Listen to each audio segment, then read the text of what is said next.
Question number 20 को देखिए।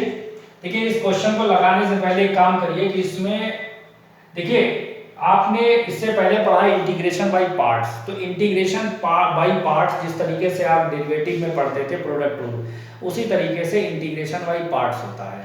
ठीक है, अब इसमें देखिए यहाँ पर दो फंक्शन आपको ये दो टर्म दिख रहे हैं। यहाँ पर x जो है वो अलजेब्रिक फंक्शन है यानी बीजगणितीय फलन है, और e की पावर x ये आपका चरघातांकी यानी एक्सपोनेंशियल फंक्शन है। ठीक है, तो सब और ये ट्राइगोनोमेट्रिक फंक्शन जो है वो इसके साथ में प्लस के साथ में जुड़ा हुआ है। तो आप पहले इसको तोड़ दो। जब हम इसको तोड़ देंगे तो ये दो टर्म में टूटेगा 0 to 1 x e की पावर x, ठीक है, और plus dx plus 0 to 1 sin pi by 4x dx। अब ये दो टर्म में टूट गया। अब इसको डाल दीजिए आप इक्वेशन नंबर 1। अब हम लोग इसको इंटीग्रेट करेंगे। केवल आप इतना टर्म ले लीजिए, इसको तो सीधे इंटीग्रेट कर देंगे, साइन कॉस में चेंज हो जाएगा। लेकिन यहाँ पर जो है यहाँ पर इंटीग्रेशन बाय पार्ट्स लग जाएगा। इंटीग्रेशन बाय पार्ट्स में जो आपने फार्मूला पढ़ा था, ये फार्मूला जो है ये आपने पढ़ा था इंटीग्रेशन अगर दो टर्म है u एंड v dx, तो देखिए इनको आइलेट के अनुसार, islet I L A T E, I का मतलब होता है इनवर्स, इनवर्स फंक्शन। L का मतलब होता है log x, A का मतलब होता है algebraic x y z t, ये आ जाए। T का मतलब होता है trigonometric sin x cos x, ये tan x sec x, ये सब कुछ आ जाए। E का मतलब होता है एक्सपोनेंशियल, आइलेट, और इसके बाद में एक चीज और बढ़ा दीजिए कांस्टेंट। ठीक है, आइलेट C कर लो, आइलेट C, और C का मतलब आप समझ लीजिए कांस्टेंट। और कांस्टेंट टर्म जैसे कि 2 3 4, मतलब कोई भी ऐसा नंबर आ जाए जो वेरिएबल ना हो, वो सारे क्या होंगे आपके कांस्टेंट होंगे।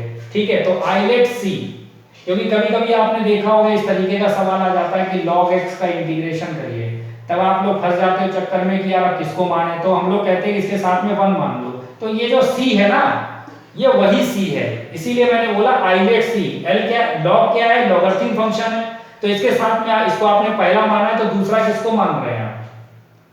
इसको पहला मानोगे तो दूसरा किसको मान रहे हो आप? इसको मान रहे हो। ठीक है बात, 1 को आप क्या कर रहे हैं, दूसरा 1 मींस कुछ नथिंग, कुछ नहीं। ठीक है, तो 1 मान रहे हो तो dx का 1 में मल्टीप्लाई होगा, dx ही आएगा। तो आप क्या करेंगे कि 1 को दूसरा, तो ये आपका आइलेट C हो गया। ठीक, अब इसको कैसे लिखा जाता है, इसको देखिए, इसका जो रूल होता है वो क्या होता है, इसको अगर पहला मान लें, इसको अगर दूसरा मान लें, तो ये पहला आपका दूसरा इंटीग्रेशन माइनस इंटीग्रेशन का साइन होता है, और फिर होता है dy dx पहला, फिर इंटीग्रेशन होता है v dx, और ये क्लोज ब्रैकेट क्लोज होता है, और टोटल का इंटीग्रेशन। तो ये आपका देखिए मेन फार्मूला यहाँ पर हम लोग क्या करेंगे, अप्लाई करेंगे। केवल इतने टर्म में भी अप्लाई करेंगे, हम केवल इतना पद उठा रहे हैं, और बाद में सॉल्व करके हम यहाँ पे वैल्यू इक्वेशन नंबर 1 में रखेंगे। ठीक, केवल इतना ले रहे हैं, x e की पावर x और dx। अब इसमें हम लोग आइलेट C के अनुसार, x क्या चीज है, अलजेब्रिक फंक्शन है, और e क्या एक्सपोनेंशियल फंक्शन है। तो इसको पहला मानेंगे, उसको दूसरा, यानी ये आपका पहला हो गया, ये आपका दूसरा हो गया। तो देखिए पहला, इसके अनुसार पहला इंटीग्रेशन, दूसरा माइनस इंटीग्रेशन dy dx, पहला इंटीग्रेशन e की पावर x dx क्लोज और dx। तो x e की पावर x का वही रहता है, माइनस इंटीग्रेशन x का कितना हो गया 1, e की पावर x का इंटीग्रेशन वही, और dx। तो देखिए x e की पावर x माइनस इंटीग्रेशन आप e की पावर x का dx का करोगे तो वही रहेगा। तो ये आपका, इसको सॉल्व करने पर इतना आया। इसको डाल दीजिए equation number 2, equation 2 use in equation 1, पहले वाले इक्वेशन में हम लोग यूज करेंगे।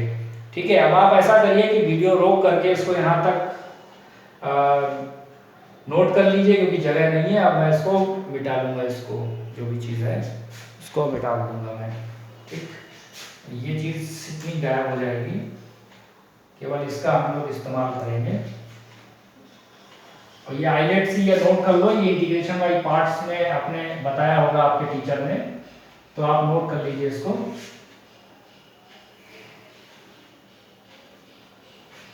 अब देखिए किस तरीके से इसको यूज करेंगे हम लोग। तो देखिए आप ये जो हिस्सा है उसकी जगह पे ये रख देंगे।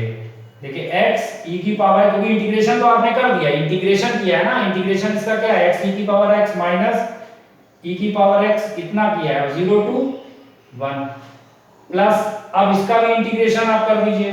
तो साइन x का, साइन का इंटीग्रेशन क्या होता है, माइनस कॉस, ये देखिए माइनस कॉस पाई बाई 4 है।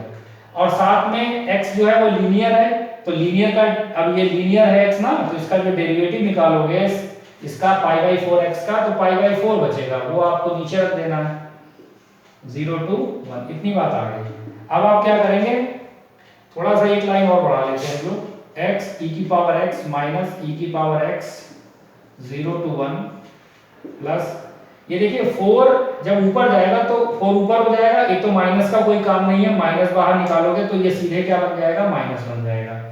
ठीक है, और 4 ऊपर आ जाएगा और पाई नीचे आ जाएगा, अंदर क्या बचा, cos pi by 4x 0 to 1। अब हम लोग क्या करेंगे, इस लिमिट का हम लोग इस्तेमाल करेंगे। ठीक, तो लिमिट का जब आप इस्तेमाल करेंगे तो देखिए पहले यहाँ पे 1 रखेंगे, तो x की जगह पे 1 आ गया, और e की पावर कितनी आ गई, 1 माइनस, और e की पावर कितनी आ गई, 1। तो ये तो पहले 1 पे बात हो गई।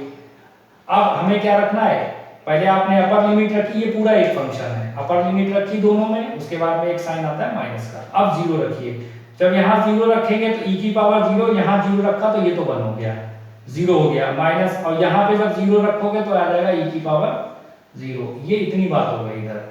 ठीक है, माइनस 4 अपान पाई ये चल रहा है इधर। अब यहाँ पर ऐसा करते हैं हम लोग 1 रखते हैं, तो cos pi by 4 into 1 minus, अब यहाँ पे 0 रखोगे x की जगह तो ये आ जाएगा cos 0, इतनी बात आ गई। अब देखिए e की पावर 1, e की पावर 1 इंटू e बचा, e की पावर 1 e, और यहाँ पर क्या हुआ, यहाँ पे भी e की पावर 1 है, तो ये तो कट गया, क्या बन गया ये 0 माइनस, ये 0 हो गया। अब यहाँ पे e की पावर 0 होता है 1, तो ये आ गया आपका माइनस का 1 आ गया यहाँ पे। ठीक है, तो ये चीज इतनी हो गई, minus 4 upon pi, cos pi by 4, cos 45 कितना होता है बताइए, cos 45 होता है आपका 1 अपान रूट 2 माइनस, और cos 0 कितना होता है 1 होता है। ठीक, माइनस को अंदर भेजेंगे तो ये साइन हो जाएगा, माइनस अंदर भेजेंगे तो ये प्लस का हो जाएगा, माइनस 4 अपान पाई। आप ऐसा करें, यहाँ पे एलसीएम ले लेंगे तो ये आ जाएगा आपका, यहाँ पर जब एलसीएम लेंगे तो आ जाएगा 1 माइनस रूट 2, ये आ जाएगा 1 माइनस रूट 2 अपान रूट 2, ये इतनी बात आ गई है। अब आपको थोड़ा सा और काम करना पड़ेगा यहाँ पे, कि हम लोग क्या करते हैं कि इसको अंदर भेजेंगे, माइनस 4 अपान पाई को अगर हम अंदर भेजेंगे तो क्या होगा, आप इतना नोट कर लीजिए। देखता हूँ कि नीचे दिख रहा है कि नहीं दिख रहा है। अब इसके नीचे आपको दिखना बंद हो जाएगा, तो इसलिए ऐसा करता हूँ कि ऊपर वाला ये जो सवाल है ये मैं मिटा देता हूँ, नहीं तो जो है फिर दिखेगा नहीं। इतनी बात आ गई। अब क्या करते हैं हम लोग, इसको भेजेंगे अंदर, तो 1 माइनस इसमें जाएगा, तो देखिए माइनस 4 इंटू 1 ये 4 हो गया, माइनस 4 इंटू 1 ये आपका 4 हो गया, और पाई रूट 2 नीचे आ जाएगा पाई रूट 2।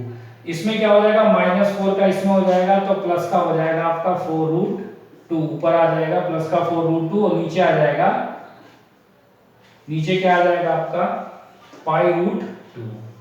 ठीक बात, 1 माइनस, अब देखिए रूट 2 से अगर हम 4 को काटें तो कितना आ जाएगा, देखिए 4 का मतलब क्या हुआ, 4 का मतलब होता है 2 इंटू 2, और 2 का मतलब होता है √2 इंटू √2 इंटू √2 इंटू √2, यानी ये वाला 2 हो गया और ये वाला 2 हो गया, तो √2 इंटू √2 2 हो गया, और एक √2 ये ले लो, एक √2 ये ले लो, तो 4 को हम लोग ये लिख सकते हैं 2√2 इंटू √2, तो √2 से √2 कैंसिल, तो ऊपर आ जाएगा आपका 2√2 अपान पाई। एक अगर चाहो तो लाइन मैं आपके लिए और बढ़ाता हूँ, ये वाला प्लस सेम कहानी यहाँ पे होगी, ये और ये तो खत्म हो गया भाई, 4 अपान पाई, ये देखिए ये और ये खत्म, 1 माइनस √2 अपान पाई प्लस 4 अपान पाई।